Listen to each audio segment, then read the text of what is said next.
Siempre creí que una madre lo sabe todo. Que hay algo en el cuerpo, una señal invisible, un temblor detrás del pecho, que te avisa cuando algo está mal con tus hijos. Me equivoqué. Tardé 61 años en entender que hay amores que te ciegan, que hay personas a las que les abres la puerta de tu casa, de tu corazón, de tu vida entera, y ellas entran con una sonrisa y una segunda intención. Esa persona era mi hijo, y la puerta que me abrió era mi propio cumpleaños. Todo empezó 3 semanas antes de la fiesta. Rodrigo llegó un martes por la noche, sin avisar. Eso ya era raro. Él nunca llegaba sin avisar. Siempre llamaba, siempre preguntaba si era buen momento. Siempre tenía esa educación que yo misma le había enseñado. Pero esa noche tocó el timbre, y cuando abrí la puerta, y traía una botella de vino en la mano, y una sonrisa demasiado grande. «Mamá, quiero organizar algo especial para tu cumpleaños», dijo antes de entrar siquiera. Mejidota se me hizo pasar al comedor, como si la casa fuera suya. Sacó una libreta. Había una lista. Nombres de familiares, restaurante, fechas, detalles. Lo había pensado todo. Mi esposo Aurelio estaba sentado en el sillón, leyendo. Levantó los ojos un momento, sonrió y volvió a su libro. «Rodrigo, no es necesario tanto», le dije. «Claro que sí, mamá. 61 años. ¿Cuándo fue la última vez que te festejamos bien?» No supe qué responder. Porque tenía razón. Hacía años que los cumpleaños pasaban casi en silencio. Una llamada, una cena rápida, un pastel comprado en la panadería de la esquina. Me sentí querida. Eso fue lo primero que me hizo. Hacerme sentir querida. Esa noche, después de que se fue, Aurelio dejó el libro sobre la mesita y me miró. ¿No te pareció extraño? ¿Qué cosa? Que traía la libreta ya lista, con todo anotado. «Aurelio, es nuestro hijo. Está organizando una fiesta». Él no dijo nada más, pero tampoco volvió al libro. Los siguientes días, Rodrigo llamaba seguido. Más de lo normal. Preguntaba cosas que antes nunca preguntaba. Si teníamos cuentas en tal banco, si habíamos renovado algún documento últimamente, si el notario que usábamos. Era el mismo de siempre. Yo lo tomé como parte de la organización, como un hijo responsable que quería que todo saliera bien. Fue Aurelio quien notó lo otro. Una tarde, mientras Rodrigo estaba en el baño, su teléfono vibró sobre la mesa del comedor. Aurelio no es de los que miran teléfonos ajenos. Eso lo conozco bien. Pero el teléfono quedó boca arriba, y la notificación apareció completa en la pantalla. Era un mensaje, de alguien guardado solo como L, decía. ¿Ya firmó algo? Necesitamos movernos antes del día. Aurelio lo leyó sin querer, y luego lo volvió a leer, queriendo. Cuando Rodrigo salió del baño, Aurelio ya había vuelto a su sillón. El teléfono seguía en la mesa. Nadie dijo nada. Esa noche, cuando Rodrigo se fue, Aurelio me contó lo que había visto. Me quedé callada un momento. Pensé que había una explicación. Siempre hay una explicación cuando es tu hijo. Tal vez es algo del trabajo, dije. ¿Del trabajo? Aurelio me miró fijo. ¿Qué trabajo necesita que tú firmes algo antes de tu cumpleaños? No dormí bien esa noche. Al día siguiente, Aurelio fue al banco, solo, sin decirme a qué hora iba, sin hacer ruido. Llegó 2 horas después con una carpeta delgada en la mano y una cara que yo nunca le había visto. Se sentó frente a mí en la cocina. Puso la carpeta sobre la mesa. «Mira esto». Eran los estados de cuenta de los últimos 8 meses. Transferencias pequeñas. 100 pesos aquí, 200 allá, a veces 500. Ninguna suficientemente grande para activar una alerta. Ninguna suficientemente pequeña para parecer un error. Todas hacia la misma cuenta. ¿Rodrigo tiene acceso a esta cuenta? Pregunté, aunque ya sabía la respuesta. Hace 2 años, cuando Rodrigo nos ayudó a cambiar la banca en línea, yo le di mi contraseña. Solo para ese momento, solo para ese trámite. Pero las contraseñas no se olvidan cuando uno quiere recordarlas. Conté los montos en silencio. Sumaban más de lo que quería admitir. «Aurelio, hay más», dijo él. con voz tranquila, demasiado tranquila para lo que sentía. Me explicó que había hablado con el ejecutivo del banco, que alguien había consultado, en los últimos meses, los saldos totales de nuestras cuentas, desde un dispositivo diferente al nuestro, con acceso que nosotros mismos habíamos dado, sin saber que nunca lo habíamos quitado. Sentí algo raro en el pecho. No era coraje todavía. Era algo más frío. Era el momento en que una madre entiende que ha sido ingenua. Esa tarde llamé a Rodrigo como si nada. Le pregunté cómo iba lo de la fiesta, si ya había confirmado el restaurante, si necesitaba que yo ayudara con algo. Él habló con entusiasmo, con detalle, con esa sonrisa que yo podía escuchar a través del teléfono, aunque no lo viera. Colgué y me quedé con el teléfono en la mano. Mi hijo mayor. El que nació un domingo de noviembre, el que tardó 2 días en llorar después de nacer y me asustó tanto que no dormí en 3 noches. El que aprendió a caminar agarrado de mi dedo. El que lloró el primer día de escuela y también el último. Ese hijo me estaba robando. No era solo el dinero. Eso ya lo entendía. Era la forma en que lo hacía. Despacio, en silencio, sonriéndome cada vez que venía a casa. Aurelio me encontró llorando en la cocina. No dijo nada. Me puso la mano en el hombro y se quedó parado ahí, en silencio, hasta que yo dejé de llorar sola. Luego dijo: «Tenemos que saber exactamente qué está planeando». Y eso fue lo que hicimos. Le pedimos a un sobrino de confianza, Ernesto, que trabajaba en una oficina legal, que nos orientara sin contarle todo todavía. Solo necesitábamos saber qué tipo de documento podía transferir derechos sobre propiedades o bienes, sin que pareciera un trámite mayor. Ernesto nos dio una lista sin hacer muchas preguntas. Era un hombre discreto. Siempre lo había sido. En esa lista había algo que se llamaba poder notarial amplio. Aurelio lo leyó 2 veces. «Con esto», dijo, «alguien puede vender, transferir, hipotecar. Todo, con solo una firma». Con solo una firma. Me imaginé la escena, la fiesta, los globos, el pastel, mi familia alrededor, y Rodrigo acercándose con una hoja y una pluma, diciéndome que era solo un formulario, que era parte del regalo, que solo necesitaba mi firma aquí, mamá. «No te preocupes, es un trámite sencillo». Me imaginé firmando sin leer, porque era mi cumpleaños, porque estaba feliz, porque confiaba en él. El frío en el pecho se convirtió en otra cosa. No era coraje todavía. Era claridad. Y la claridad, a veces, duele más. Al otro día, Aurelio y yo fuimos juntos al banco. Cambiamos contraseñas. Bloqueamos el acceso remoto. Pedimos que cualquier movimiento mayor requiriera presencia física de los dos. El ejecutivo nos miró con una discreción profesional que agradeció no tener que ser explicada. De regreso en el coche, Aurelio manejó en silencio un buen rato. «¿Vamos a cancelar la fiesta?», pregunté. «No», dijo él. «Vamos a ir y vamos a ver exactamente qué trae ese papel». Yo asentí, pero por dentro todavía rezaba para equivocarme, porque hay algo en una madre que, incluso cuando ya sabe, todavía espera que no sea verdad. Faltaban 17 días para mi cumpleaños. Y yo ya no sabía si iba a llorar de alegría o de dolor. Lo que sí sabía era que esta vez no iba a firmar nada sin leerlo.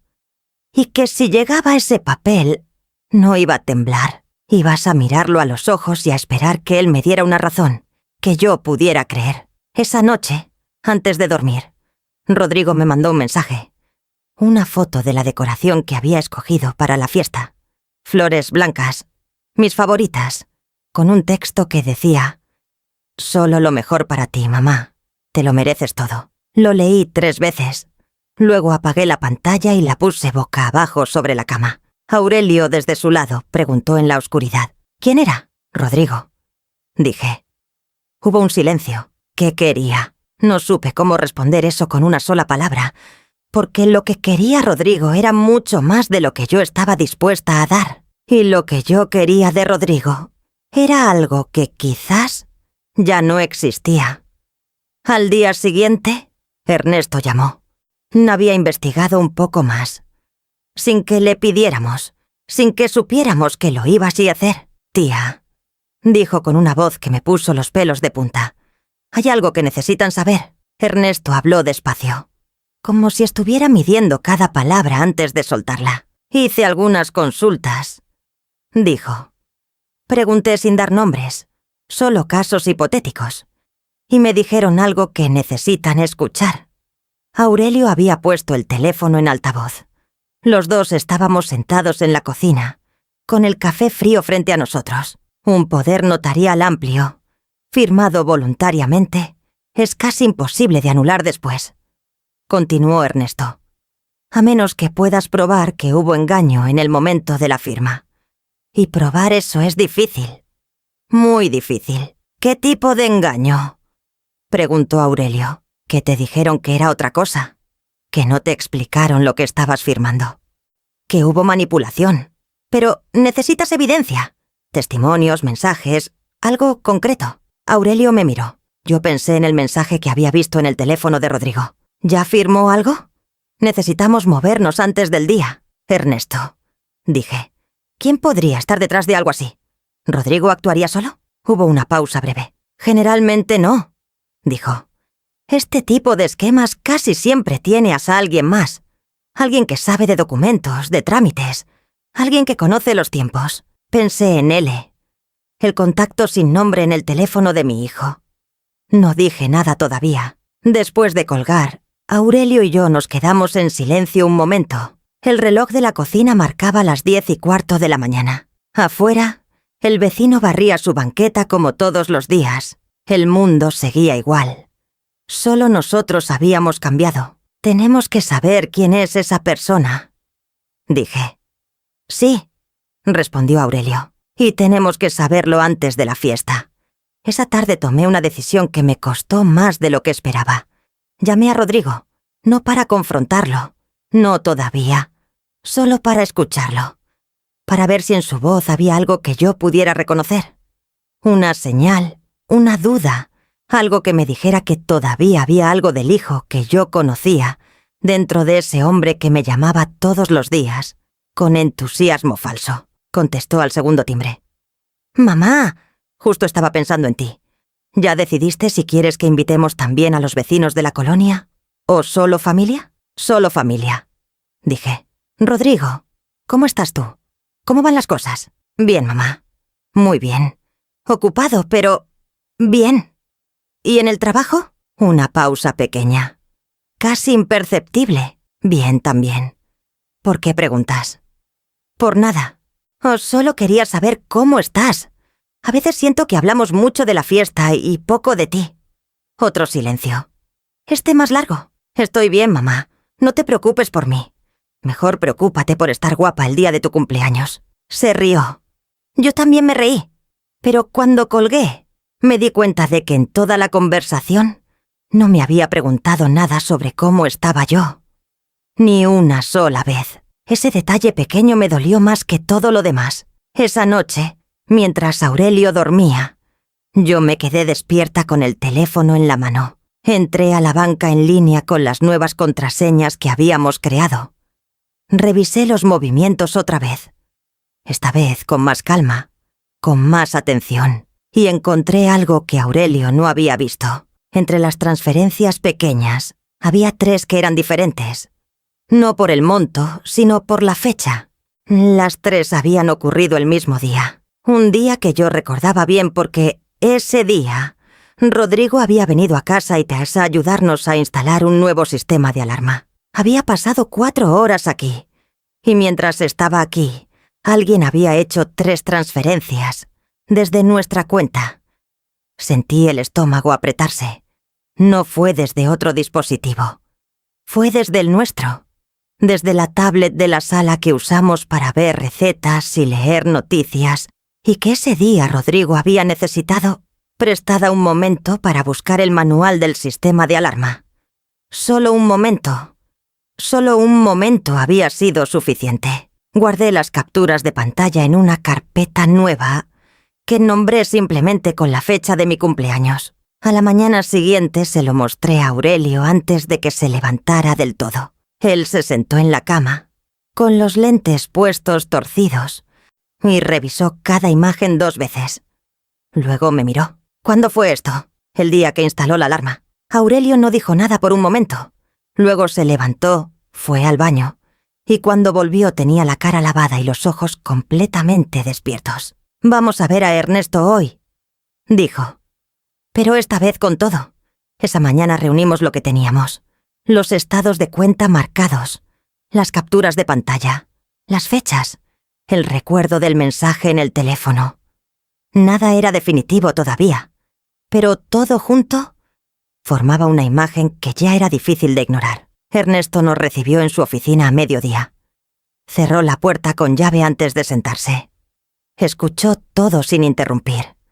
Revisó los documentos. Tomó notas en un cuaderno pequeño de pasta verde que reconocí porque era igual al que usaba cuando estudiaba la universidad. Cuando terminamos de hablar, levantó la vista. «Necesitan un abogado especialista en derecho familiar y patrimonial», dijo. «Esto ya está más allá de lo que yo puedo orientarlos». «¿Conoces a alguien?», preguntó Aurelio. «Sí, y es alguien discreto. Eso es lo más importante ahora. Discreción. Rodrigo no puede saber que ustedes saben». Yo asentí, pero por dentro sentí algo que no esperaba sentir en ese momento. Tristeza. No por mí, por él. Por la imagen de mi hijo sentado frente a alguien llamado L, planeando todo esto. Calculando fechas.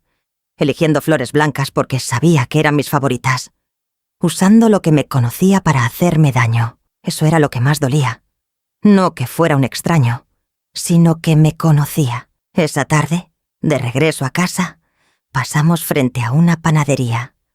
La misma donde comprábamos el pastel de cumpleaños cuando Rodrigo era niño. Siempre pedía el de chocolate con cajeta porque decía que era el mejor del mundo. No dije nada. Aurelio tampoco.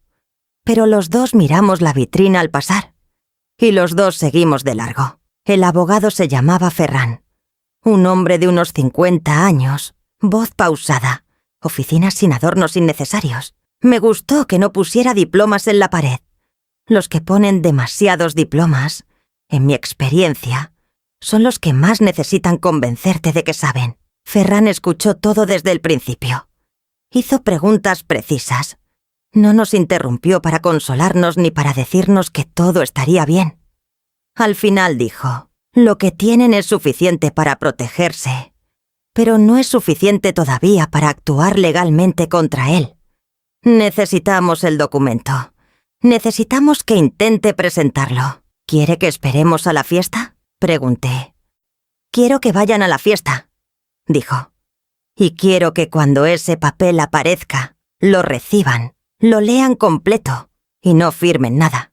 A partir de ese momento, todo cambia». «¿Y si no trae ningún papel?», dijo Aurelio. Ferran nos miró a los dos. «Entonces solo habrán ido a festejar a una buena mujer», dijo, con algo que casi era una sonrisa. Salimos de esa oficina con un plan, con pasos concretos, con fechas y acciones y una lista de cosas que necesitábamos hacer antes del día. Pero mientras caminaba hacia el coche, yo no pensaba en el plan. Pensaba en algo que Rodrigo me había dicho una vez, cuando tenía unos 12 años y lo había encontrado llorando en su cuarto, después de que sus amigos lo dejaron fuera de un equipo de fútbol. Le pregunté qué pasaba y él me dijo, con esa honestidad brutal que tienen los niños: «Mamá, ¿por qué la gente te trata bien cuando te necesita y después te olvida?» Le dije que no toda la gente era así, que él aprendería a distinguir a las personas que se quedan de las que solo pasan.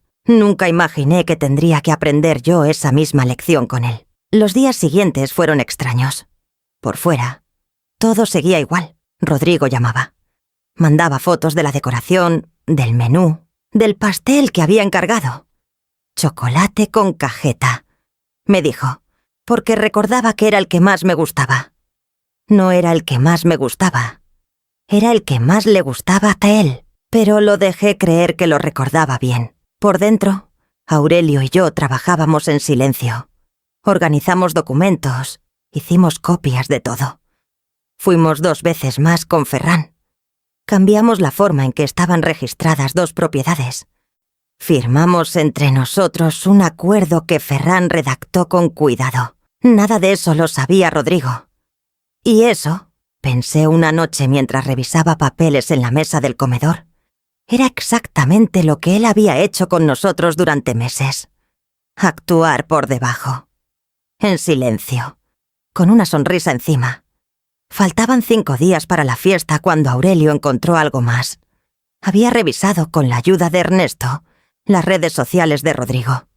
No sus cuentas públicas que conocíamos, sino un perfil con otro nombre, casi sin actividad, que aparecía en una lista de amigos de un conocido común. En ese perfil había 2 fotos. Una de un departamento que no reconocimos. Otra de Rodrigo con un hombre que no habíamos visto nunca. Los 2 sonriendo frente a lo que parecía ser una notaría. Ernesto logró identificar al hombre. Era un gestor, alguien que se dedicaba a tramitar documentos legales por encargo, con antecedentes de quejas presentadas ante el colegio de notarios, ninguna que hubiera prosperado. Él tenía nombre ahora. Y la foto frente a la notaría no era reciente. Era de hacía 4 meses.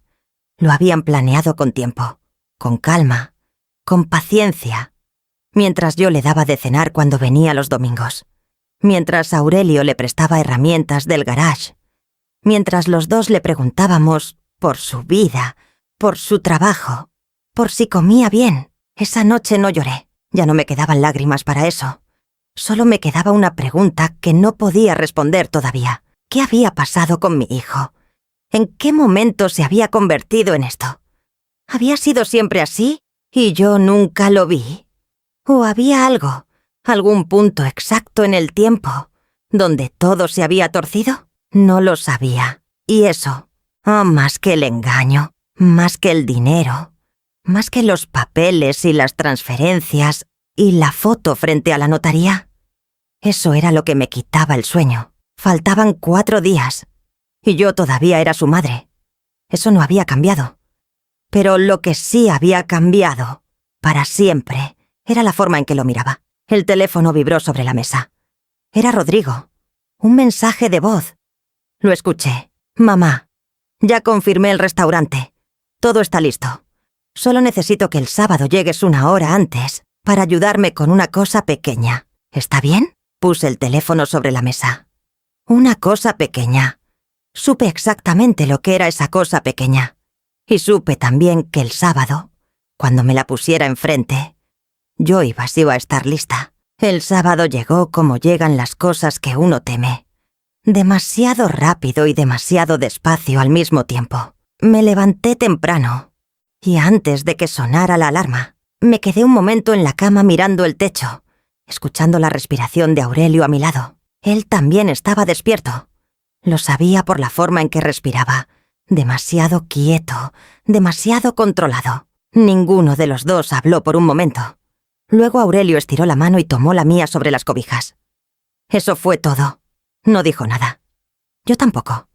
Pero ese gesto valió más que cualquier conversación que pudiéramos haber tenido. Me levanté, fui al baño, me miré en el espejo. 61 años. El cabello ya completamente blanco desde los 58, cuando dejé de teñirlo porque me cansé de pelear contra lo que era. Las líneas alrededor de los ojos que Aurelio siempre llamaba mapa de todo lo que has vivido. Las manos que habían cargado hijos, enterrado a mi madre y sembrado una pequeña huerta en el patio que todavía daba tomates en octubre. Me pregunté si esa mujer en el espejo parecía a alguien a quien se le podía engañar fácilmente. Decidí que no. Decidí que hoy esa mujer iba a ser la versión más tranquila, más serena y más firme de sí misma. Me arreglé despacio. El vestido azul que Aurelio me había regalado el año pasado y que yo casi nunca usaba porque me parecía demasiado bonito para los días normales. Hoy no era un día normal. Pero necesitaba sentirme entera. Necesitaba que por fuera nada delatara lo que cargaba por dentro. Aurelio se vistió en silencio. Se puso la guayabera color crema que le había comprado yo misma en un viaje que hicimos hace 10 años. Se la veía bien todavía. Él también se veía bien. Firme, tranquilo, como los hombres que han decidido algo y ya no necesitan discutirlo. Y antes de salir, revisé una última vez la carpeta que guardábamos en el cajón de la mesita de noche. Los documentos que Ferran nos había preparado. Las copias de los estados de cuenta. Las capturas de pantalla. Todo en orden. Todo en su lugar. Cerré el cajón. Tomé mi bolso. Y salimos. Rodrigo nos había pedido llegar 1 hora antes que los demás invitados. El restaurante estaba en una zona tranquila de la ciudad. Uno de esos lugares con jardín interior y luces colgadas entre los árboles que de noche se ven como pequeñas estrellas terrestres. En otras circunstancias, me habría encantado. Llegamos a las 6 de la tarde. Rodrigo ya estaba ahí. Cuando nos vio entrar, su cara se iluminó con esa sonrisa que yo había amado toda mi vida. La sonrisa que aprendí a leer antes de que él aprendiera a hablar.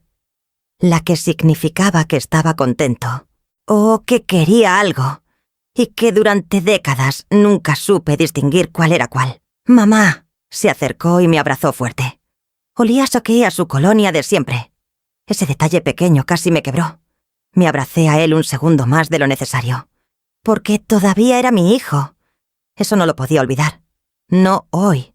No nunca. Todo está precioso, Rodrigo. Dije mirando la decoración. Flores blancas por todas partes. Mis favoritas, sí. Las que me gustaban de verdad. No como el pastel de cajeta que en realidad era el suyo. Solo lo mejor para ti, dijo. Aurelio le dio la mano. Los dos se miraron un momento. Esa fracción de segundo que tienen los hombres cuando se miden sin decir nada. Rodrigo no notó nada. O si notó, lo ignoró. «Siéntense, siéntense», dijo gesticulando hacia una mesa apartada del jardín, más íntima, con 3 sillas. «Quería hablar con ustedes antes de que llegue la familia. Tengo una sorpresa». Me senté. Aurelio se sentó a mi lado. Rodrigo tomó la tercera silla, frente a nosotros. Metió la mano al saco interior de su chaqueta. Sacó un sobre. Blanco. Tamaño carta. Sin membrete visible. Lo puso sobre la mesa frente a mí. «Mamá, como parte de tu regalo, quiero ayudarte a organizar mejor las cosas, para que tú y papá estén tranquilos, para que todo esté en orden». Habló rápido, con esa cadencia que tienen los que han ensayado. «Es un documento simple, un poder para que yo pueda ayudarlos con trámites, con el banco, con cualquier cosa que necesiten, para que no tengan que moverse ustedes». Miré el sobre. No lo toqué todavía. Aurelio tampoco dijo nada. «¿Qué tipo de poder?», pregunté, con calma, con la voz completamente plana. Rodrigo parpadeó. No esperaba la pregunta directa. «Un poder notarial. Es estándar, mamá. Lo hace mucha gente para... ¿Amplio o especial?». Otro parpadeo. Más largo esta vez. «Amplio, pero solo para cosas administrativas. Ferran... Quiero decir...». El notario explicó que... Se detuvo solo. Había dicho un nombre que no debía. Yo levanté la vista y lo miré. Él me miró a mí. Y en ese momento, algo cambió entre nosotros. Como cuando se corre una cortina y la luz entra diferente al cuarto. Ya no éramos madre e hijo sentados en una fiesta de cumpleaños. Éramos 2 personas que sabían exactamente lo que estaba pasando. «Abre el sobre, mamá», dijo. Pero ahora su voz era menos segura. «Lo voy a... abrir», dije. «Pero primero quiero preguntarte algo». «¿Qué? ¿Desde cuándo conoces a Luciano?». El color se le fue de la cara. Luciano. Ese era el nombre completo de L. Lo habíamos confirmado 3 días antes con Ernesto, quien había encontrado el nombre registrado en una queja antigua ante el colegio de notarios. Rodrigo no respondió de inmediato. Sus ojos fueron hacia Aurelio. Luego volvieron a mí. «¿Cómo sabes ese nombre?». «Rodrigo», dije con la misma voz tranquila. Llevamos semanas sabiendo. El silencio que siguió fue de los que pesan. Él miró el sobre la mesa. Luego me miró a mí. Luego miró hacia el jardín, como calculando si había alguien más cerca. «Mamá, déjame explicarte. Explícame las transferencias primero, dijo Aurelio. Era la primera vez que hablaba desde que nos sentamos. Su voz era baja, casi suave, pero tenía un filo que yo le conocía solo en los momentos donde más importaba. Rodrigo cerró los ojos un segundo. Cuando los abrió, y ya no era el mismo hombre que nos había recibido con sonrisa hace 15 minutos. Era alguien más pequeño. Alguien que sabía que lo que había construido con tanto cuidado se estaba derrumbando frente a él, en el mismo lugar donde había planeado que todo saliera perfecto. «Tengo deudas», dijo, bajito, sin mirarme. «¿Cuánto?», preguntó Aurelio. «Mucho. Más de lo que puedo cubrir solo». «¿Con quién?». Una pausa larga. «Con personas que no esperan», dijo. Eso lo entendí de inmediato. Y me heló por dentro de una forma diferente a todo lo anterior. Porque ya no era solo una historia de avaricia o de oportunismo. Era algo más oscuro, más urgente, más peligroso. «¿Cuánto tiempo llevas en esto?», pregunté. «Casi 2 años». 2 años. Mientras venía a cenar los domingos. Mientras me traía flores en el Día de las Madres. Mientras me ayudaba con la alarma de la casa y usaba esos minutos para vaciar poco a poco lo que habíamos construido en 40 años. Abrí el sobre. Saqué el documento. Lo leí de principio a fin. No me apresuré. Cada cláusula, cada línea. Aurelio leyó sobre mi hombro. Era exactamente lo que Ferran nos había dicho que sería. Poder notarial amplio. Con nombre completo. Con número de identificación. Con la firma de Rodrigo ya estampada esperando la mía. Dobló el documento. Lo metí de nuevo al sobre y lo puse sobre la mesa, frente a Rodrigo. «No voy a firmar esto», dije. Él asintió, con los ojos hacia facha abajo. «Sabía que ya sabías», murmuró. «Lo supe desde hace unos días.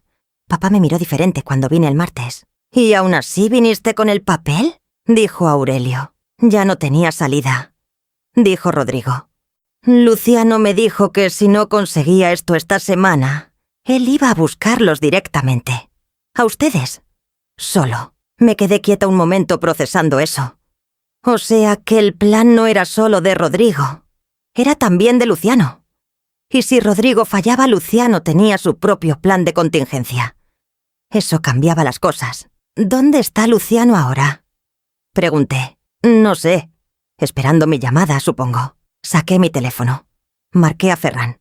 Había acordado con él que si necesitábamos apoyo esta noche, lo llamaríamos antes de las 7. Eran las 6:42. Ferran contestó al primer timbre. «Ya tenemos el documento», dije. «Y hay un tercero involucrado. Estoy saliendo», dijo.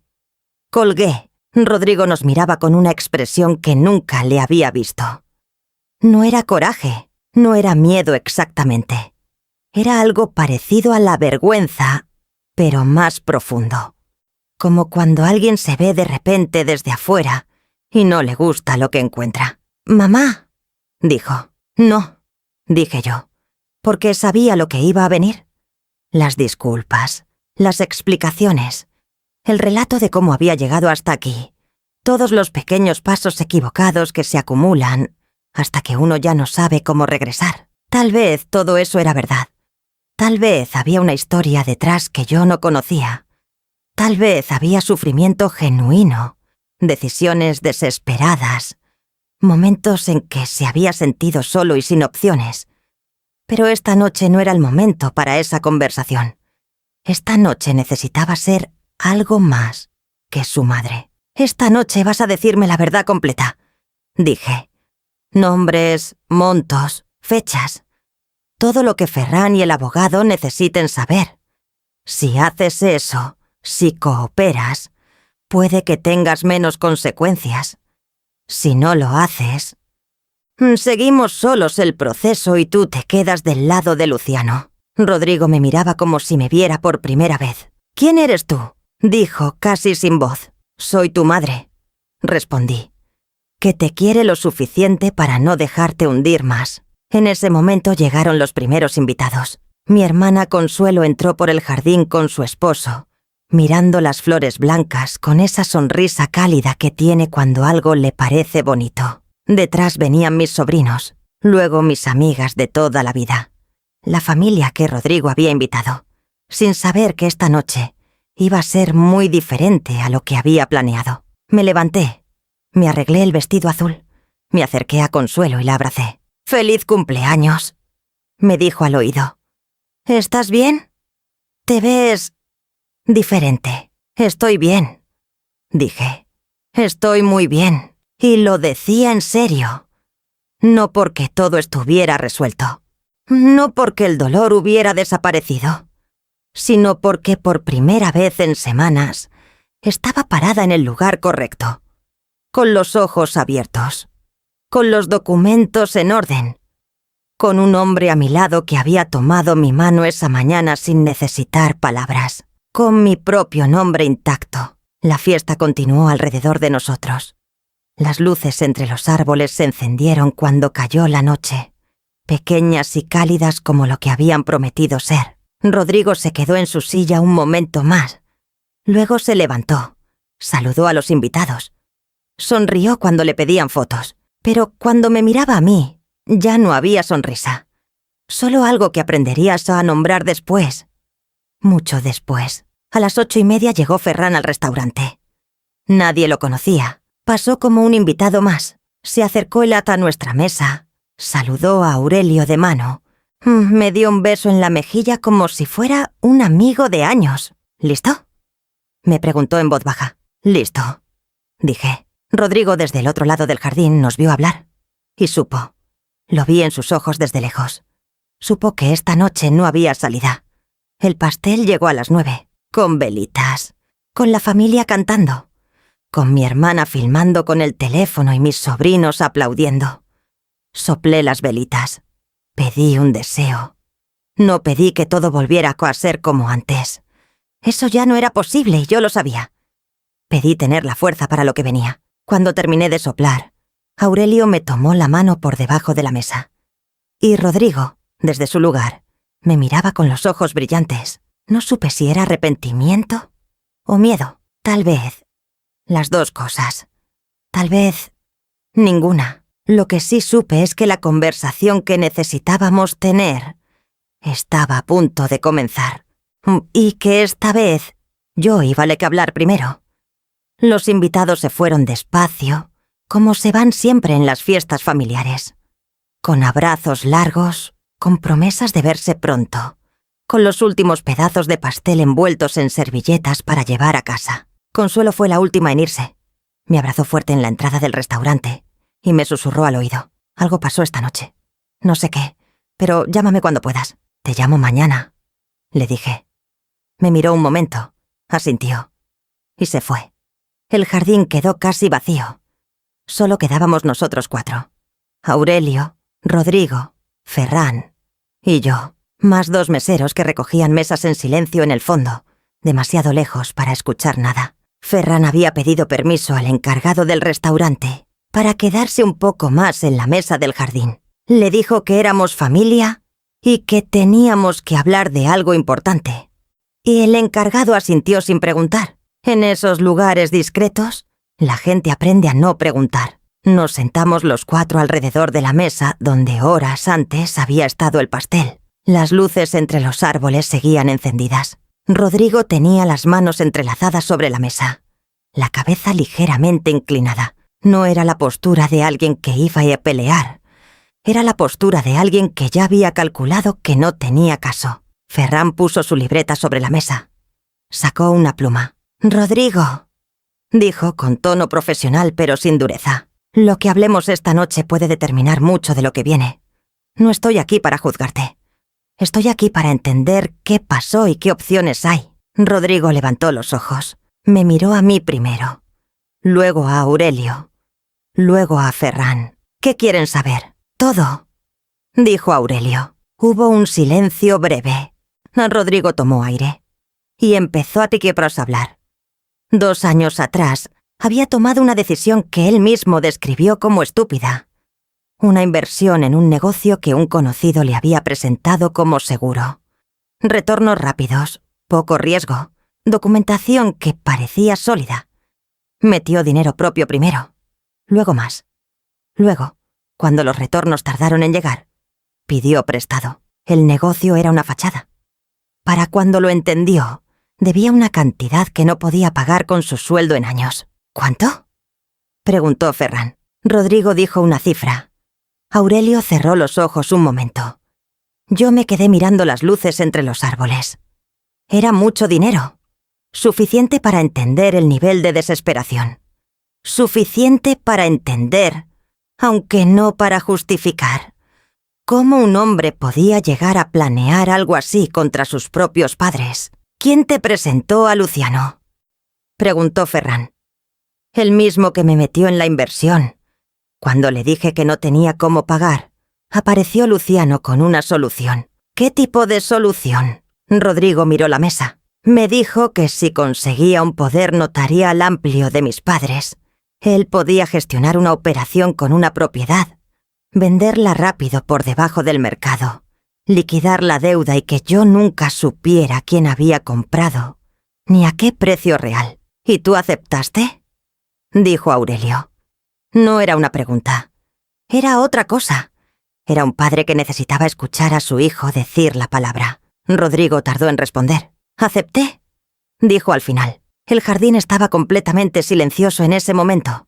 Hasta los meseros habían dejado de moverse. «¿En algún momento pensaste en hablarnos?», pregunté yo. Mi voz salió más tranquila de lo que esperaba. Más tranquila de lo que sentía. Rodrigo me miró. «Todos los días pensé en hablarte», dijo. «Todos los días durante 2 años pensé en llamarte y contarte todo. Y todos los días encontraba una razón para no hacerlo». ¿Cuál era la razón? La vergüenza, dijo. Simple, sin adornos, con esa honestidad brutal que a veces aparece cuando ya no queda nada que perder. Tenía vergüenza de que me vieras así. Me quedé callada, porque eso lo entendía. No lo justificaba, pero lo entendía. La vergüenza hace cosas terribles con las personas. Las entierra más profundo cuando más necesitan salir.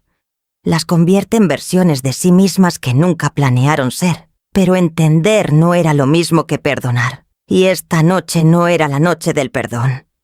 Esta noche era la noche de la verdad. «¿Luciano sabe dónde vivimos?», preguntó Ferran. «Sí, tiene documentos nuestros», pregunté yo. Rodrigo dudó. «Tiene copias de algunas cosas. Las que yo le pasé cuando pensé que el plan iba a funcionar». Ferran escribió algo en su libreta. Luego levantó la vista. «Necesito que esta semana vengas a mi oficina y me des todo lo que tienes sobre Luciano. Nombre completo, teléfono, dirección si la tienes, cualquier mensaje, cualquier documento. Todo. ¿Para qué? Para proteger a tus padres de él», dijo Ferran. «Independientemente de lo que pase contigo, Luciano es un problema que hay que resolver. Y para resolverlo necesitamos lo que sabes». Rodrigo asintió lentamente. «¿Y qué pasa conmigo?». Ferran y Aurelio se miraron un segundo. Fue Aurelio quien respondió. «Eso depende de lo que hagas ahora en adelante. Esa noche no se tomaron decisiones definitivas. No era el momento». Ferran explicó que había varios caminos posibles y que cada uno tenía consecuencias distintas para cada parte. Que necesitaban tiempo, información completa y cabeza fría para elegir el correcto. Lo que sí quedó claro esa noche fue una sola cosa. Nada iba a ser como antes. Rodrigo se fue solo, sin abrazarnos, sin las formalidades de siempre. Solo un buenas noches, dicho hacia el suelo, y sus pasos alejándose por el jardín, hasta que se perdieron en la oscuridad de la calle. Lo vi irse desde mi silla. Pensé en el niño que lloraba en su cuarto porque sus amigos lo habían dejado fuera. Pensé en el adolescente que a veces era difícil y que yo defendía de todos porque era mi hijo y porque creía que el amor era suficiente para cualquier cosa. Pensé en todas las veces que había elegido verlo de la mejor manera posible. Y pensé en si eso había sido amor o si había sido algo más cobarde. Algo que se llama amor pero que en realidad es no querer ver. No lo supe esa noche. Todavía no lo sé del todo. Aurelio y yo llegamos a casa pasada la medianoche. La casa estaba igual que siempre. La pequeña lámpara del pasillo que dejamos encendida cuando salimos de noche. el gato de cerámica en la repisa que me regaló mi madre hace 30 años.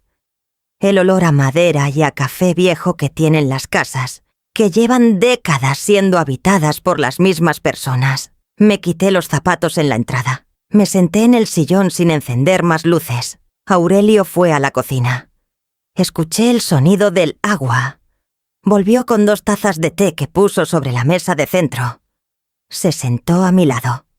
Bebimos en silencio durante un rato largo. ¿Estás bien?, preguntó al final. No sé, respondí con honestidad.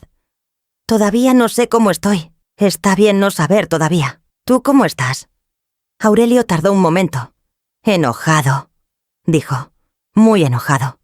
Pero también, no sé, triste de una forma que no encuentro el nombre. Lo entendía perfectamente, porque era exactamente lo mismo que yo sentía.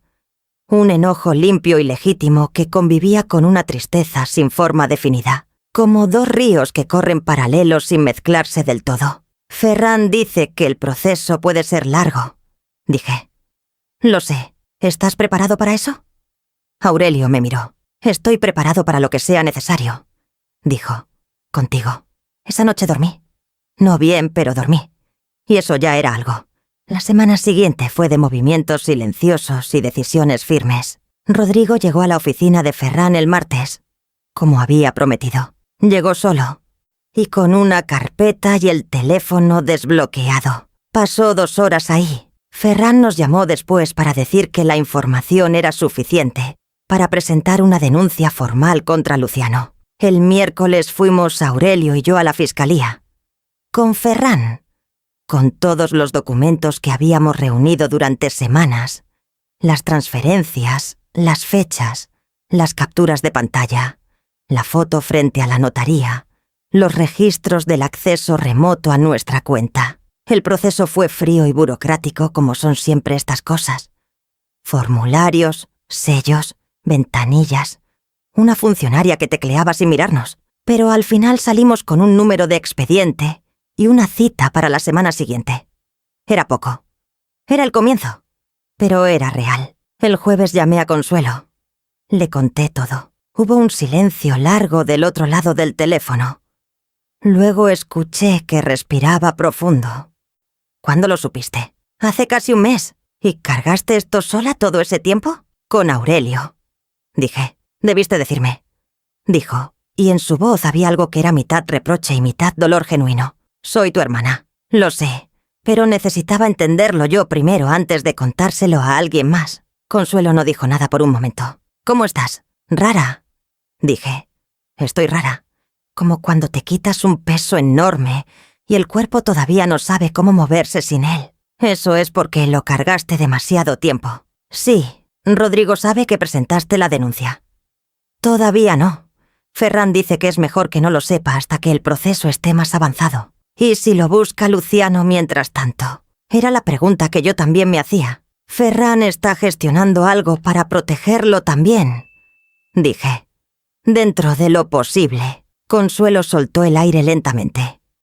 No puedo creer que tu propio hijo... Empezó. Consuelo. Lo sé. No lo voy a decir. Pero no hacía falta que lo dijera. Lo estaba pensando y yo también lo pensaba. Solo que a mí me costaba más ponerle palabras porque era mi hijo y porque las palabras, una vez dichas, pesan diferente. Esa misma tarde, sin planearlo, fui al patio. Me senté en la banca de madera que Aurelio había construido hace años junto a los tomates sacé-guantes y empecé a trabajar la tierra. Sin propósito claro al principio. Solo mover las manos, sentir la tierra fría, ver las plantas que seguían ahí, que no sabían nada de lo que había pasado y que seguían creciendo de todas formas. Me quedé ahí casi 1 hora. Cuando entré, Aurelio me vio las manos sucias y sonrió. Mejor, dijo simplemente. Y tenía razón. Estaba mejor. No bien, no curada, no lista para cerrar nada todavía, pero mejor. 2 semanas después llegó la primera citación formal para Luciano. Ferran nos llamó para contarnos. Su voz tenía algo diferente, más firme, más satisfecha. El caso tiene suficiente para seguir adelante, dijo. Las transferencias, el esquema documentado, los mensajes que Rodrigo aportó. Luciano tiene antecedentes previos que refuerzan el patrón. Esto no va a ser rápido, pero va a avanzar. ¿Y Rodrigo? Pregunté. Rodrigo cooperó, dijo Ferran. Eso cuenta. No lo exime, pero cuenta. Eso lo decidirá un juez, no nosotros. Cuando colgué me quedé un momento sentada en la silla de la cocina. Pensé en lo que significaba que eso lo decidiera un juez. Pensé en mi hijo sentado frente a alguien con toga y expediente. Pensé en su nombre escrito en documentos oficiales. Pensé en todas las noches que ese nombre lo había escrito yo en cuadernos de la escuela, en etiquetas de ropa, en tarjetas de cumpleaños con dibujos de tortugas porque de niño le encantaban las tortugas. Cerré los ojos. Dejé que ese dolor estuviera ahí, un momento. Luego abrí los ojos. Y seguí. Eso era lo que había aprendido en todo esto. No que el dolor desaparece, sino que se puede seguir con él. Que no hay que esperar a que se vaya para volver a caminar. Esa noche, Aurelio y yo cenamos juntos en la cocina como hacemos siempre. Sopa de fideos, pan tostado, agua de Jamaica. Las cosas simples que se vuelven anclas cuando todo lo demás se mueve. En algún momento de la cena, Aurelio dijo: ¿Sabes lo que más me duele de todo esto? ¿Qué? Que nunca nos dio la oportunidad de ayudarlo. Me quedé quieta con la cuchara que a medio camino.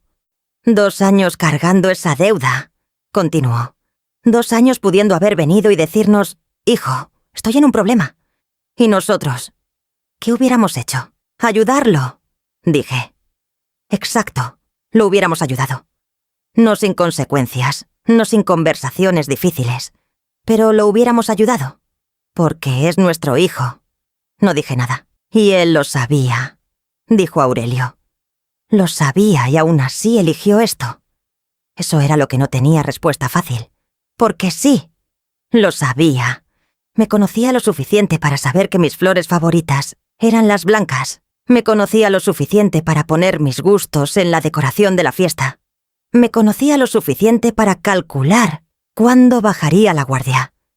Y aún así, esa pregunta se quedaría conmigo mucho tiempo. Tal vez siempre, pero había otra cosa que también se quedaría conmigo. La imagen de esa mañana. Sí, antes de salir hacia la fiesta. El vestido azul, el espejo, la mujer que me miré. Y decidí que no parecía alguien a quien se le podía engañar fácilmente. Esa mujer había tenido razón. Y eso, en medio de todo lo demás, era algo que nadie me podía quitar. Si esta historia te está llegando de alguna manera, si sientes que habla de algo que tú también has vivido o has visto vivir, suscríbete, porque las historias que más importan son las que no terminan fácil. Y esta todavía no ha terminado. Los meses que siguieron fueron de una calma extraña. No la calma de cuando todo está bien, sino la calma de cuando el temporal ya pasó y uno sale a ver los daños y todavía no sabe bien qué se puede reparar y qué no. El proceso legal avanzaba despacio, como avanzan estas cosas, con fechas que se posponían, con documentos que se solicitaban y luego se perdían y luego aparecían, con llamadas de Ferran que a veces traían noticias concretas y a veces solo actualizaciones de que seguíamos esperando. Luciano fue citado formalmente a declarar a las 3 semanas de presentada la denuncia. No se presentó. Ferran no pareció sorprendido. «Es común», dijo. «Pero cada vez que no se presenta, el expediente crece a favor de ustedes». Lo siguiente fue una orden de localización. Luego una audiencia reprogramada. Luego otra. El sistema tenía su propio ritmo y no le importaba el nuestro. Yo aprendí a vivir con esa espera. No fue fácil. Hubo noches en que me levantaba a las 3 de la madrugada con el corazón acelerado sin saber bien por qué. Hubo mañanas en que amanecía con un peso en el pecho que tardaba horas en desaparecer. Hubo momentos en el mercado, más en la calle, en cualquier lugar ordinario, en que de repente pensaba en todo y tenía que detenerme y respirar y recordarme que ya habíamos hecho lo que había que hacer. Aurelio estaba ahí en todas esas noches, sin hacer preguntas cuando no querías hablar, sin dejarme sola cuando sí las necesitaba, con ese silencio suyo que después de 40 años yo sabía leer tan bien como cualquier palabra. Hay cosas que solo el tiempo y la vida compartida construyen, y en esos meses entendí que lo que teníamos Aurelio y yo era una de esas cosas que no tienen precio y que yo nunca había valorado tanto como debería. De Rodrigo no supimos nada por casi 3 semanas después de la fiesta. El silencio de él también era una forma de respuesta. No llamó, no mandó mensajes, nada. Yo miraba el teléfono a veces sin darme cuenta, sin esperar nada en particular, solo mirándolo. Consuelo me llamaba seguido durante ese tiempo, no siempre para ir a hablar del asunto, a veces solo para contarme cosas sin importancia. Una receta nueva que había probado, una película que había visto, una anécdota de sus nietos. Esas llamadas me hacían bien de una manera que no supe explicar hasta después. Me recordaban que el mundo seguía teniendo cosas pequeñas y buenas, que no todo era expedientes y citaciones y preguntas sin respuesta. A las 3 semanas y 2 días, Rodrigo llamó. Era un domingo por la mañana. Yo estaba en el patio con los tomates. Aurelio estaba dentro leyendo el periódico. Vi el nombre en la pantalla y me quedé quieta un momento con las manos todavía llenas de tierra. Contesté, «Mamá». Solo eso. Solo mi nombre dicho de esa manera que tienen los hijos cuando no saben cómo empezar. «Rodrigo», dije. Silencio breve. «¿Puedo ir a verte?» Pensé en llamar a Ferran antes de responder. Luego pensé que no, que esto era algo entre nosotros, sin abogados en la sala, sin libretas con notas y preguntas calculadas. «Ven el miércoles», dije. «A las 5 de la tarde. ¿Está bien si hablo con los dos? Aquí estará tu padre también». «Bien», dijo. «Bien. Gracias, mamá». Colgué. Me quedé sentada en la banca de madera del patio con el teléfono en la mano, y la tierra en los guantes y el sol tibio de esa mañana de domingo, cayendo sobre todo igual que siempre. Le grité a Aurelio desde el patio. Él asomó la cabeza por la puerta. «Bien el miércoles», dije. Aurelio asintió despacio. «Bien», dijo, y volvió adentro. El miércoles llegó Rodrigo puntual, cosa que no era siempre su costumbre. Llegó con las manos vacías, sin botella de vino, sin pretextos de ningún tipo. Vestido simplemente, con una cara que mostraba semanas de no dormir bien. Lo hice pasar a la sala. Nos sentamos los 3. Igual que antes, pero completamente diferente. Rodrigo miró alrededor de la sala un momento. La repisa con las fotos de familia. El gato de cerámica de mi madre. El sillón donde Aurelio siempre se siente y a leer. Luego nos miró a nosotros. «Vine a pedir disculpas», dijo. «No como trámite. No porque Ferran me dijera que convenía. Vine porque necesito que sepan que lo que hice estuvo mal, y que lo sé». Aurelio lo miraba sin expresión.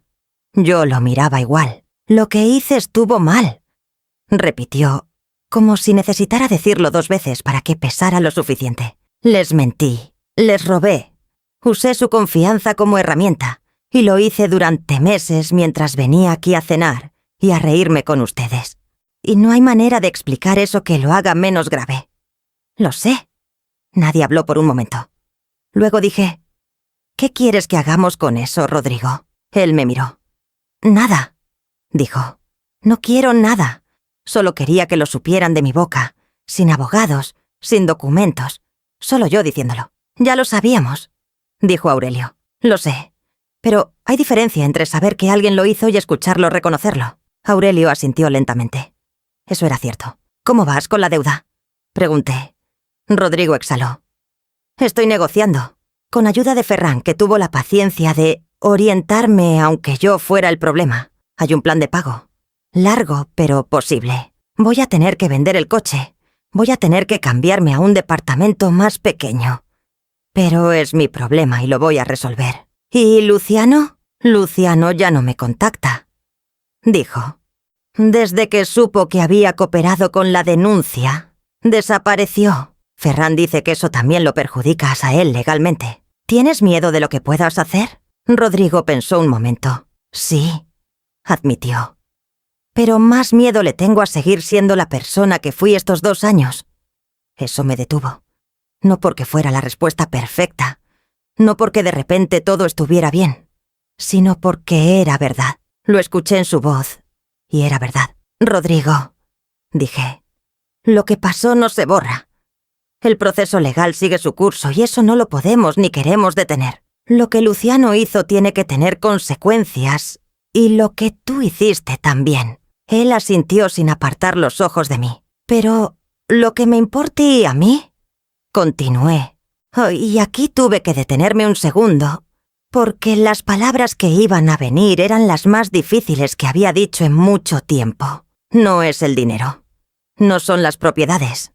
No son ni siquiera los meses de mentiras. ¿Qué es? Dijo él casi sin voz. Lo que me importa es que en algún momento dejaste de verme como tu madre y empezaste a verme como un recurso. Y eso no duele en el banco ni en el juzgado. Eso duele aquí. Me toqué el pecho. Rodrigo tenía los ojos brillantes. No dijo nada. No había nada que decir a eso. Aurelio habló entonces, con esa voz suya que guardaba para los momentos donde más hacía falta. Eres nuestro hijo, dijo. Eso no cambia, pero las relaciones se construyen con actos, no solo con sangre. Y vas a tener que construir otra vez desde donde quedó esto, si quieres hacerlo. Quiero, dijo Rodrigo. Entonces empieza por el proceso legal, dijo Aurelio. Coopera completamente. No porque te convenga, sino porque es lo correcto. Ya lo estoy haciendo.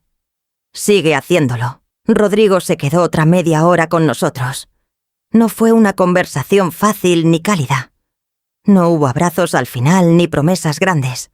Solo palabras honestas dicha en voz tranquila. Cuando se fue, Aurelio y yo nos quedamos sentados en la sala en silencio. ¿Qué piensas? Me preguntó. Pienso que dijo la verdad esta tarde, dije. Y pienso que decir la verdad no arregla nada solo, pero es el único lugar desde donde se puede empezar a arreglar algo. Aurelio asintió. ¿Y cómo te sientes tú? Pensé en la pregunta de verdad, sin respuesta automática. Cansada, dije al final. Muy cansada, pero no rota. Aurelio me miró. Eso es suficiente por ahora, dijo. Y tenía razón. Era suficiente. Los meses siguientes el proceso avanzó con más velocidad de lo que Ferran había anticipado inicialmente. Luciano fue localizado y citado nuevamente. Esta vez sí se presentó, con un abogado y una versión de los hechos que contradecía casi todo lo que Rodrigo había aportado. Pero las transferencias eran reales, los mensajes eran reales. La foto frente a la notaría era real. Los antecedentes de quejas previas eran reales. Los documentos no mienten de la misma manera en que mienten las personas. Ferran nos explicó cada paso con paciencia. Hubo audiencias a las que asistimos Aurelio y yo sentados en sillas de madera en pasillos fríos, con luz de tubo fluorescente. Hubo momentos en que yo miraba esas paredes grises y pensaba que nada de esto debería estar pasando, que debería estar en casa, que a los 61 años no debería estar aprendiendo la diferencia entre un poder notarial especial y uno amplio, ni lo que significa cooperar con una fiscalía. Pero también pensaba otra cosa. Pensaba que estaba bien que estuviera ahí, porque si no estaba yo, ¿quién? Si no ponía mis propios límites, nadie los iba a poner por mí. Si no defendía lo que habíamos construido Aurelio y yo en 40 años, no quedaba nada que defender. Esa claridad me sostuvo en todos esos pasillos fríos. Un martes de noviembre, casi 5 meses después de la fiesta de cumpleaños, Ferran nos llamó con una voz diferente a las llamadas anteriores. Más firme, más concreta. «Hay resolución sobre Luciano», dijo. Nos reunimos en su oficina esa misma tarde. Luciano había sido declarado culpable de fraude y gestión ilegal de documentos. La sentencia incluía restitución económica parcial y una inhabilitación para ejercer como gestor por 5 años. No era la consecuencia máxima posible. Ferran nos explicó por qué con detalle. Pero era una consecuencia real, documentada, permanente en su expediente. ¿Y Rodrigo? Pregunté. Ferran abrió otra carpeta. Rodrigo recibió una sanción administrativa y una orden de restitución de los montos transferidos sin autorización. Por su cooperación, se evitó un proceso penal mayor, pero quedará registrado. Quedará registrado. Esas 2 palabras pesaron de manera extraña, porque era justo. Lo era. No había duda de que era justo. Y al mismo tiempo dolía de una manera que no tenía nada que ver con la justicia. Firmamos los documentos finales esa tarde en la oficina de Ferran. Con bolígrafo negro sobre papel blanco, en una mesa sin flores ni luces de colores, ni ninguna de las cosas con que Rodrigo había decorado aquel jardín 5 meses atrás. Cuando salimos, era de noche ya. Nos sentamos en el coche sin encender el motor por un momento. ¿A dónde quieres ir?, preguntó Aurelio. «A casa», dije. Manejamos en silencio la mayor parte del camino. En algún momento pusimos la radio, una estación de música tranquila que ninguno de los dos escuchó de verdad, pero que llenó el silencio de una manera que se agradecía. Cuando llegamos a casa, entré primero, encendí la lámpara del pasillo, fui a la cocina, puse el agua a calentar, me quedé parada frente a la ventana de la cocina mirando el patio en la oscuridad.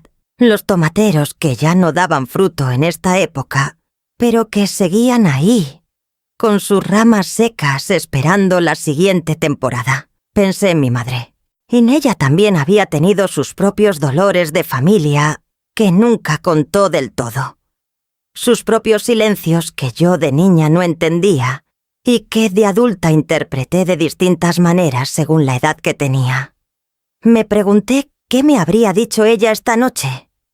Creo que me habría dicho lo mismo que yo sentía, que sobrevivir una traición no te hace más fuerte de manera automática, que a veces solo te hace más honesta, y que ser más honesta, al final, es lo que más vale. Aurelio entró a la cocina. Me abrazó por detrás, con los brazos alrededor de mis hombros, la barbilla apoyada en mi cabeza. Nos quedamos así un momento largo. El agua empezó a hervir. «¿Ya terminó?», dijo él. «Ya terminó», repetí yo.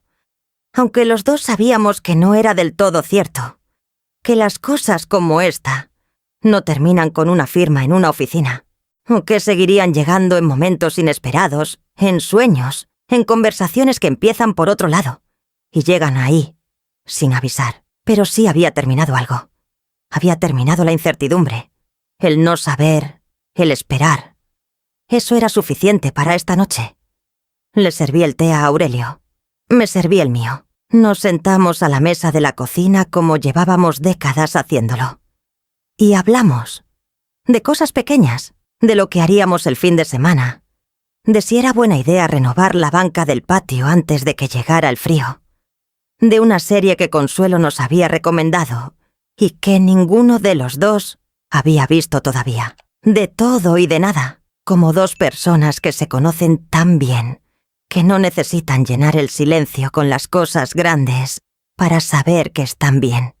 Esa noche, antes de dormir, me quedé mirando el techo en la oscuridad y pensé en la mujer del espejo de aquella mañana. El vestido azul, las líneas alrededor de los ojos, las manos que habían cargado tanto. Esa mujer había cargado una cosa más y no se había caído. Si esta historia te llegó de alguna manera, si en algún momento sentiste que conocías a esta mujer o que tenías algo que decir sobre lo que vivió, escríbelo en los comentarios. Porque a veces escribir lo que sentimos en voz alta es la primera forma de entenderlo. Pasaron 3 semanas desde aquella noche en la oficina de Ferran. 3 semanas en que la vida fue recuperando sus ritmos normales de una manera que al principio me pareció casi ofensiva, como si todo lo que había pasado no mereciera más tiempo de duelo, como si el mundo no tuviera la delicadeza de detenerse, aunque sea un momento antes de seguir girando. Pero después entendí que eso era exactamente lo que necesitaba. Que el mundo siguiera. Que los días tuvieran sus propias exigencias pequeñas y concretas. Que hubiera que ir al mercado y regar las plantas y contestar mensajes de consuelo, y escuchar a Aurelio contar el mismo chiste 2 veces en la misma semana sin darse cuenta. Esas cosas ordinarias fueron las que me fueron devolviendo a mí misma. No de golpe, no de manera dramática, sino despacio, como se cura la mayoría de las cosas importantes. Un martes de esa tercera semana recibí una carta. No un mensaje, no una llamada. Una carta escrita a mano, en papel blanco sin membrete, con mi nombre en el sobre con la letra que reconocí desde antes de abrirlo. Era de Rodrigo. Me senté a la mesa del comedor antes de abrirla. Aurelio estaba en el patio. No lo llamé. Sentí que esto era algo que necesitaba leer sola primero. Abrí el sobre con cuidado. 3 hojas. Letra apretada. Como de alguien que tiene mucho que decir y no está seguro de cuánto espacio tiene para decirlo. No voy a repetir todo lo que decía. Hay cosas que pertenecen solo a las personas que las escriben y a las que las reciben. Pero sí puedo decir que había una parte que me detuvo. Decía algo así. Hubo un momento, mamá, en que dejé de verte como mi madre. Y empecé a verte como una solución. No sé exactamente cuándo pasó eso, pero cuando lo noté, ya llevaba meses haciéndolo. Y lo peor no fue haberlo hecho. Lo peor fue que en algún lugar de mí sabía que estaba mal y seguí de todas formas. Eso es lo que más me cuesta cargar. Leí ese párrafo 3 veces, porque era exactamente lo que yo había necesitado escuchar desde el principio. No las disculpas, no las explicaciones, sino el reconocimiento de ese momento exacto, el momento en que eligió, porque eso era lo que había pasado. No fue un error de cálculo ni una cadena de circunstancias desafortunadas. En algún punto hubo una elección consciente, y él lo sabía. Dobló las hojas, las guardé en el cajón de mi mesita de noche, junto a los documentos que ya no necesitaban estar ahí, pero que todavía no había movido. Esa tarde le conté a Aurelio que había llegado la carta. ¿La quieres leer?, le pregunté. ¿Tú quieres que la lea? Pensé un momento. ¿Sí?, dije. Creo que sí. Se la di. Él se sentó en su sillón y leyó despacio, como lee todo, sin saltarse nada, sin apresurar el final. Cuando terminó, la dobló igual que yo la había doblado y me la devolvió. ¿Qué piensas?, le pregunté. Pienso que lo escribió él, dijo, sin ayuda de nadie, sin que nadie le dijera qué tenía que decir. Sí, eso cuenta, dijo Aurelio. No dijo que todo estaba perdonado. No dijo que íbamos a llamarle esa misma tarde. No dijo nada que no fuera verdad. Solo dijo que contaba. Y era suficiente. Respondí la carta 10 días después. También a mano. También en papel blanco. También sin saber exactamente cuánto espacio necesitaba. Le escribí cosas que nunca le había dicho en voz alta. Cosas sobre cómo había sido criarlo. Sobre los miedos que tuve cuando era pequeño. Y que nunca le conté. Porque pensé que una madre no debía mostrar sus miedos a sus hijos. Sobre los momentos en que me había equivocado con él. Porque los hubo. Y que quizás había guardado demasiado tiempo sin reconocerlos. No le escribí que todo estaba bien. No lo estaba. Le escribí que seguíamos siendo su familia. Y que eso tenía un peso y unas condiciones que él ya conocía. Y que el camino de regreso, si quería recorrerlo, era largo y era suyo. Que nadie podía recorrerlo por él. Pero que al final de ese camino había una puerta que no estaba cerrada con llave. Solo cerrada. Y que él sabía cómo tocar. Mandé la carta un viernes por la mañana. No esperé respuesta inmediata. No la necesitaba. Algunas cosas se siembran y se deja que crezcan a su propio tiempo. Eso lo sabía bien. Lo había aprendido en el patio, con los tomates que tardaban y con los que nunca daban, y con los que de repente aparecían cuando uno ya casi no los esperaba. Diciembre llegó con ese aire frío y seco que tienen los diciembres en nuestra ciudad. Las calles se llenaron de adornos y de ese ruido particular de las fiestas que a mí siempre me ha parecido hermoso, aunque también agotador. Consuelo organizó una cena para la última semana del mes. Familia cercana, nada grande. Me llamó para preguntarme si quería ir. ¿Vas a estar, Rodrigo?, pregunté. Hubo una pausa. No lo invité todavía, dijo. Quería preguntarte a ti primero. Lo pensé.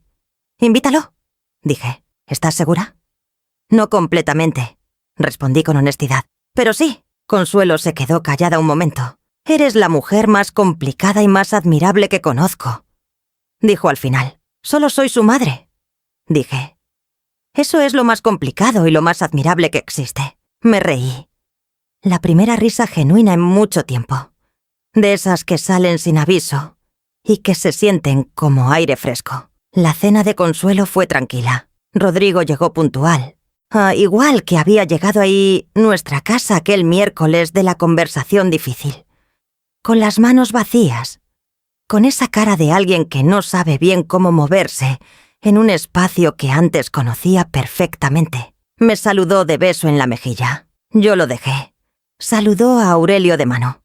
Aurelio se la tomó. No fue una noche de grandes conversaciones ni de reconciliaciones teatrales.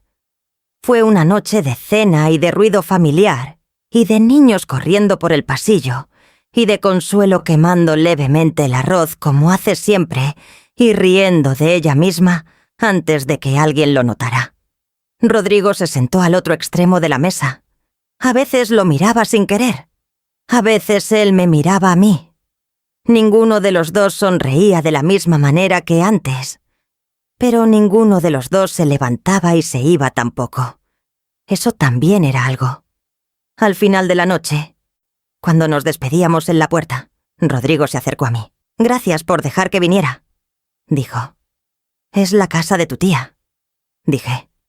No era mi decisión. Él asintió levemente, entendiendo lo que no dije directamente. «Gracias de todas formas», dijo. Se fue primero. Consuelo se puso a mi lado mientras lo veíamos caminar hacia su coche. «¿Cómo estuvo?», me preguntó. «Bien», dije. «Estuvo bien». Y lo decía en serio. No perfecto, no resuelto, no como si nada hubiera pasado, pero bien. Enero llegó con esa sensación particular de Año Nuevo, que yo siempre he encontrado más melancólica que festiva. Esa sensación de página en blanco que intimida antes de emocionar. Empecé el año con 3 cosas que no había hecho antes. La primera fue hablar con una psicóloga, no porque estuviera en crisis, sino porque Ferran, en una de las últimas conversaciones que tuvimos, me había dicho algo que se me quedó grabado. Me dijo: «Usted manejó esto con una entereza notable, pero entereza no es lo mismo que haber procesado. Y lo que no se procesa aparece después, cuando uno menos lo espera». Busqué a alguien recomendado por Consuelo. Una mujer de unos 45 años, voz tranquila, oficina con una planta en la ventana que me gustó desde el primer día. En la primera sesión me preguntó por qué había ido. Le dije que quería entender cómo había llegado hasta aquí, sin haberlo visto venir. Ella asintió. «Esa es una pregunta muy honesta», dijo. Y es la pregunta correcta. No me dio respuestas en esa primera sesión. Me hizo más preguntas. Eso me gustó. Los que dan respuestas rápidas generalmente no han entendido bien las preguntas. Seguí yendo cada 2 semanas. Cada sesión era como abrir un cajón que llevaba tiempo cerrado. No siempre lo que encontraba adentro era cómodo, pero siempre era útil. La segunda cosa que hice fue cambiar la manera en que manejaba nuestras finanzas, no por desconfianza generalizada, sino porque entendí que durante décadas había delegado demasiado sin entender bien qué delegaba, que firmar cosas sin leerlas era un hábito que yo misma había construido y que nadie me había obligado a construir. Empecé a leer cada documento que llegaba a mi nombre, cada estado de cuenta, cada renovación de póliza, cada trámite, por pequeño que fuera. No era desconfianza, era responsabilidad. Era reconocer que mi nombre en un papel tenía peso, y que ese peso era mío. La tercera cosa fue más pequeña y más personal. Volví a escribir. De joven yo escribía. Un diario, poemas ocasionales, o cartas largas a amigas que vivían lejos. En algún momento, con los años y los hijos y la vida cotidiana, eso se fue apagando sin que yo lo notara. Compré un cuaderno de pasta dura, color verde, como el de Ernesto, pero más grande, y empecé a escribir por las noches antes de dormir. No sobre lo que había pasado, al principio, sino sobre otras cosas. Recuerdos de la infancia, cosas que me gustaban, cosas que extrañaba, cosas que quería hacer todavía. Después, poco a poco, también sobre lo que había pasado. No como denuncia, no como catarsis dramática, sino como la manera de una mujer de 61 años de entenderse a sí misma en voz escrita. Mi psicóloga, cuando le conté, dijo que era una de las mejores herramientas que existían. ¿Por qué? Le pregunté. Porque obliga a encontrar las palabras, dijo. Y las palabras nos dan forma a lo que de otra manera solo flota. Tenía razón. Escribir me daba forma. Y yo necesitaba forma después de meses en que todo había sido tan fluido y tan incierto. Aurelio encontró el cuaderno una tarde, sin querer, sobre la mesa de noche. ¿Qué es esto?, preguntó. Escribo, dije. Me miró. ¿Desde cuándo? Desde enero. Sonrió. Una sonrisa pequeña y genuina. Bien, dijo simplemente, y lo dejó donde estaba. Eso era Aurelio, 40 años, y todavía me sorprendía con su manera de respetar los espacios, sin que yo tuviera que pedirlo. A mediados de febrero recibí una llamada de Ferran. El expediente de Luciano había sido cerrado formalmente. La sentencia estaba firme. La orden de restitución también. ¿Cuándo empieza a pagar?, pregunté. Ya empezó, dijo Ferran. El primer depósito llegó la semana pasada. Lo revisé y está en orden. No era una cantidad grande. La restitución completa tardaría tiempo. Ferran me explicó los plazos, las condiciones, lo que pasaría si incumplía. Escuché todo. Luego dije: Ferran, quiero preguntarle algo personal. Adelante. ¿Usted cree que la gente cambia? Hubo una pausa breve. Creo que algunas personas cambian, dijo. Creo que las que cambian son las que en algún momento se ven de verdad a sí mismas, sin buscar excusas. Y creo que eso es más raro de lo que nos gustaría. ¿Cree que mi hijo es de esas? Otra pausa. Creo que no lo sé, dijo con honestidad. Y creo que usted tampoco lo sabe todavía. Y creo que está bien no saberlo todavía. Colgué con esa respuesta en la cabeza. Estaba bien no saberlo todavía. Sí, eso era verdad. Esa tarde fui al patio. Los tomateros habían empezado a mostrar sus primeras flores de la temporada. Pequeñas, amarillas, discretas. Como siempre al principio. Me senté en la banca de madera. Pensé en todo lo que había pasado desde el año anterior. Desde aquella noche en que Aurelio me mostró los estados de cuenta, con la cara que nunca le había visto. Desde aquella tarde con Ernesto y su cuaderno de pasta verde. Desde los pasillos fríos de la fiscalía y las firmas en papel blanco. Y la carta doblada en el cajón de mi mesita de noche. Pensé en la mujer que era antes de todo eso. Y pensé en la mujer que era ahora. No eran la misma. La de antes tenía una confianza que en parte era amor genuino y en parte era ingenuidad que ella había elegido no examinar. La de ahora tenía algo diferente, algo que no era desconfianza, sino discernimiento. La diferencia entre abrir la puerta porque confías y abrir la puerta porque has decidido hacerlo con los ojos abiertos. No era una mujer más dura, era una mujer más completa. Y eso, pensé mirando las flores amarillas de los tomateros, era algo que nadie me había dado. Nadie me lo había quitado tampoco. Lo había construido yo. A los 61 años, en medio de la cosa más difícil que me había tocado vivir con alguien a quien amaba. Aurelio salió al patio.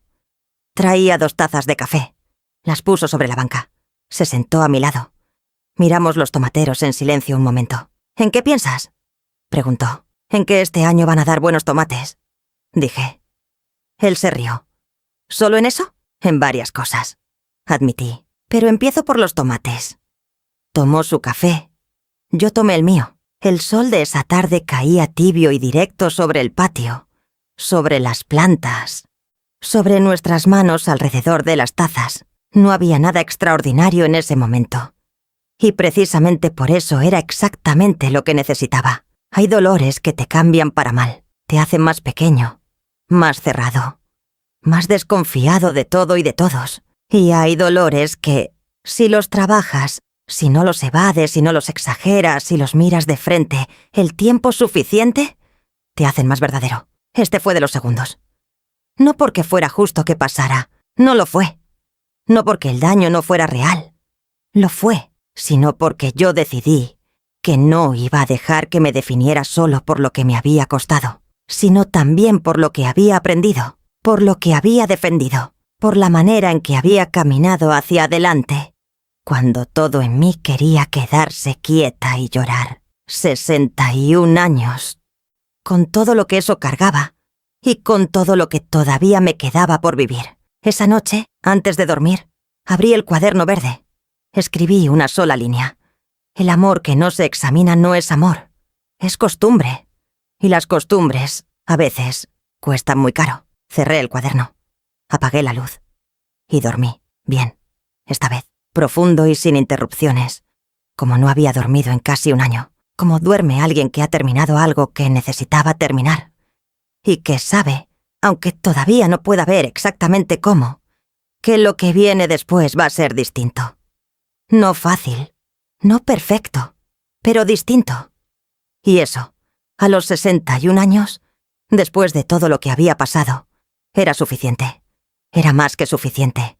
Era exactamente lo que necesitaba. Si llegaste hasta aquí, si esta historia te acompañó de principio a fin, entonces sabes que hay personas que cargan en silencio cosas que nadie debería cargar solo. Dale like a este video si crees que estas historias merecen ser escuchadas. Y suscríbete al canal, porque cada semana hay una historia nueva. Una historia de alguien que siguió adelante cuando todo decía que no podía, igual que ella.